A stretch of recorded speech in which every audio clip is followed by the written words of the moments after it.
اعوذ باللہ من الشیطان الرجیم بسم اللہ الرحمن الرحیم والعامل ما به يتقوم المعنى المقتضی للإعراب۔ اس عبارت کے ذریعے حضرت مصنف علیہ رحمہ عامل کی تعریف بیان فرما رہے ہیں۔ اس سے پہلے مصنف علیہ رحمہ نے اعراب اور اس کی اقسام بیان فرمائی تھی۔ اس کی فراغت کے بعد یہاں سے اب عامل کی تعریف بیان فرما رہے ہیں کہ بھئی عامل وہ ہے جس کی وجہ سے معنی مقتضی للاعراب حاصل ہو۔ یہ متن کا خلاصہ ہے۔ عامل وہ ہے جس کی وجہ سے معنی مقتضی للاعراب حاصل ہو۔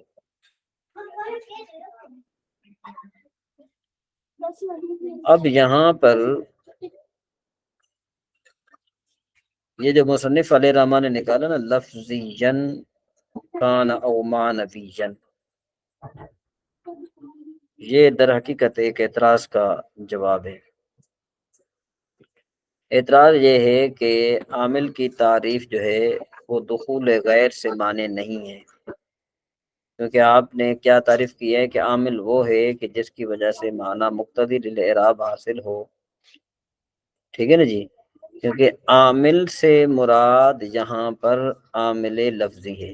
عامل کا متبادر کیا ہے؟ عامل لفظی ہے۔ ٹھیک ہے، جس کی وجہ سے معنی مقتضی للاعراب حاصل ہوتا ہے۔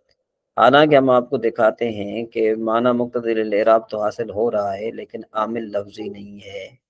جیسے زید قائم میں زید اور قائم جو ہے نا مقتضی للاعراب ہے لیکن عامل لفظی نہیں ہے۔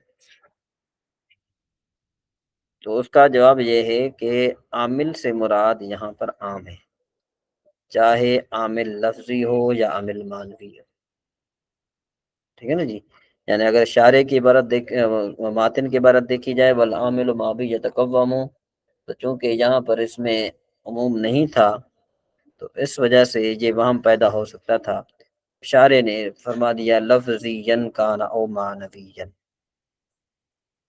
ٹھیک ہے جی، تو یہاں پر عامل سے مراد کیا ہے؟ عام ہے کہ عامل لفظی ہو یا جو ہے نا کیا ہے کہ عامل معنوی ہو۔ زید قائم، ٹھیک ہے نا جی، زید قائم میں اگر عامل لفظی نہیں ہے بلکہ کیا ہے لیکن عامل معنوی ہے۔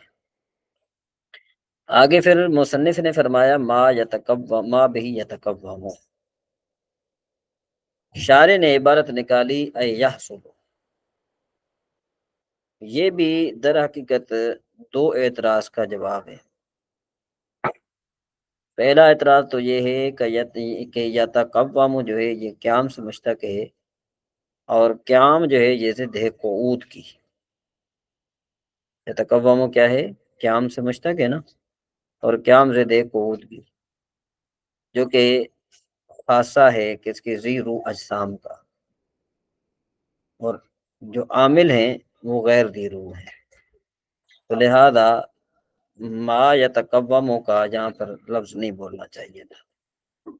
ٹھیک ہے جی، دوسرا اعتراض یہ ہے کہ مصنف علیہ رحمہ نے عامل کی تعریف یہ کی ہے کہ عامل وہ ہے جس کے ساتھ معنی مقتضی قائم ہو۔ یہ تعریف تو جو ہے نا یہ عامل کی بجائے معمول بہی پر بھی صادق آ رہی ہے۔ کیوں؟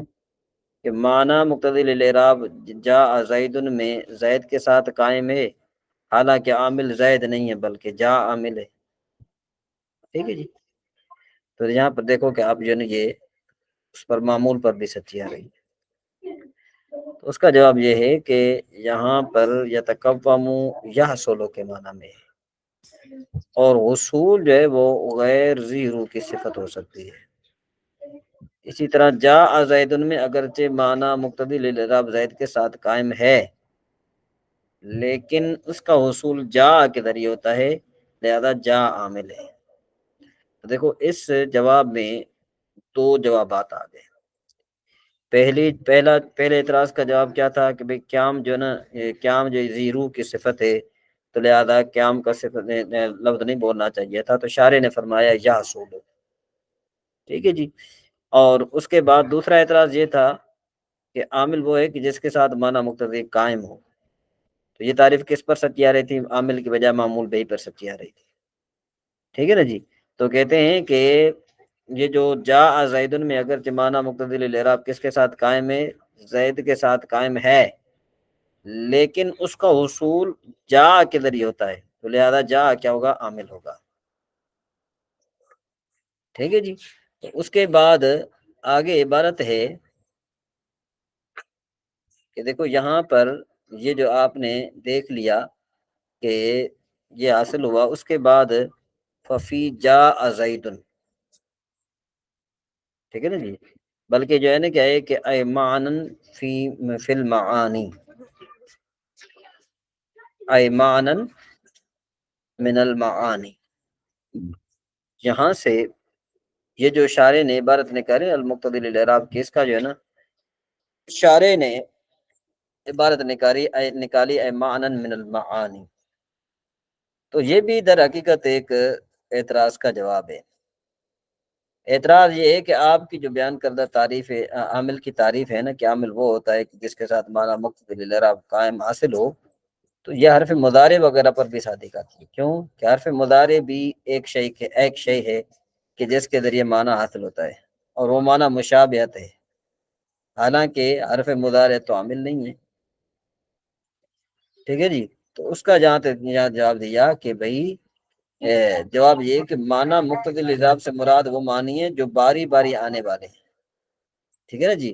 اور مورب پر جو ہے نا کیا ہے کہ مورب پر جو وارد ہوتی ہیں، اور معنی مفعولیت، معنی فاعلیت اضافت ہے، نہ کہ مشابہت ہے. ٹھیک ہے نا جی. اور وہ معنی کیا ہے؟ وہ معنی کو فاعلیت ہے، مفعولیت اور اضافت ہے. اس کا جواب آپ دوبارہ سمجھیں کہ معنی مقتضی للاعراب سے مراد وہ معنی ہے جو باری باری آنے والے ہیں مورب پر. اور وہ معنی کون سی ہے؟ فاعلیت والا معنی، مفعولیت والا معنی، اضافت والا معنی، نہ کہ مشابہت والا معنی. تو لہذا عامل کی تعریف حرف مضارع پر جو ہے کہ صادق نہیں آئے. آگے مصنف شارح نے فرمایا ففی جاء زید للاعراب، جو ہے نا اس کی جو شارح نے تشریح کی ففی جاء زید سے، یہ بھی در حقیقت یہ جو تین مثالیں یہاں پر شارح علیہ رحمہ بیان فرمانا چاہتے ہیں کہ جاءنی زیدن میں جا عامل ہے، کیونکہ اس سے زید میں فاعلیت کا معنی آیا ہے، تو رفع کو اس کی علامت بنا دیا. اور رائے تو زیدن میں رائے تو عامل ہے، کیونکہ اس سے زید مفعولیت کا معنی آیا ہے، تو نصب کو اس کی علامت بنایا گیا. اور مرر تو بزیدن میں، اور مرر تو بزیدن میں دیکھو یہاں پر مرر تو بزیدن میں با عامل ہے، جس کے معنی اس کے ذریعے معنی اضافت کا حاصل ہوتا ہے زیدن میں. ٹھیک ہے جی. تو اس کے لیے فجعل الجر علامت اللہ، تو جر کو اس کے لیے علامت بنا دیا گیا. آگے فل مفرد المنصرف، یہاں پر منصرف اور غیر منصرف کی بات ہو رہی ہے، وہ انشاءاللہ تبارک و تعالیٰ نیکسٹ وقت پڑھیں گے. اب عبارت معنی کریں کہ لفظین کان او معنوین، عامل کی انہوں نے شرح نکالی، چاہے لفظی عامل ہو یا معنوی. ما بھی یہ تقوم جو اعتراض پیدا ہوا تھا، اس کے لیے شارح علیہ رحمٰن نے یحصل کا لفظ نکالا. اور معنی مقتضی للاعراب جو ہے یعنی ایسا معنی کہ جو معنی معتبر سے حاصل ہو مورب کے تقاضے پر. ٹھیک ہے جی. اور للاعراب سمجھ میں بات، یعنی کیا ہے کہ یہ ما بھی معنی من المعانی المعتبرۃ علیہ. تو اس کا معنی کیا ہے؟ اس کا معنی یہ ہے کہ عامل وہ ہے کہ جس سے مورب پر یکے بعد دیگر وارد ہونے والے ان معانی میں سے جو اعراب کے مقتضی ہے نا ایک معنی حاصل ہو. ٹھیک ہے جی. ایک معنی جو ہے نا وہ حاصل ہو. اچھا، اعراب کے لیے جب انہوں نے کہا کہ بھائی للاعراب ہے، ٹھیک ہے نا جی، انہوں نے کہا کہ جیسے دیکھو جاء زیدن میں جا عامل ہے، یہ حاصل فاعلیت کا معنی حاصل ہوتا ہے جا کے ذریعے زیدن میں، تو رفع کو اس کے لیے علامت کر دیا گیا. اسی طریقے سے رأیت زیدن میں رأیت تو عامل ہے، اس کے ذریعے مفعولیت کا معنی حاصل ہوتا ہے زیدن میں، تو نصب کو اس کے لیے علامت بنایا گیا. اور مررت بزیدن میں با عامل ہے، اس کے ذریعے اضافت کا معنی حاصل ہوتا ہے تو زیدن میں، تو اس لیے جر کو اس کے لیے علامت بنا دیا گیا. انشاءاللہ تبارک و تعالیٰ فالمفرد، یہاں سے منصرف اور غیر منصرف کی بات شروع ہو رہی ہے، تو انشاءاللہ تبارک و تعالیٰ ہم نیکسٹ وقت میں پڑھیں گے.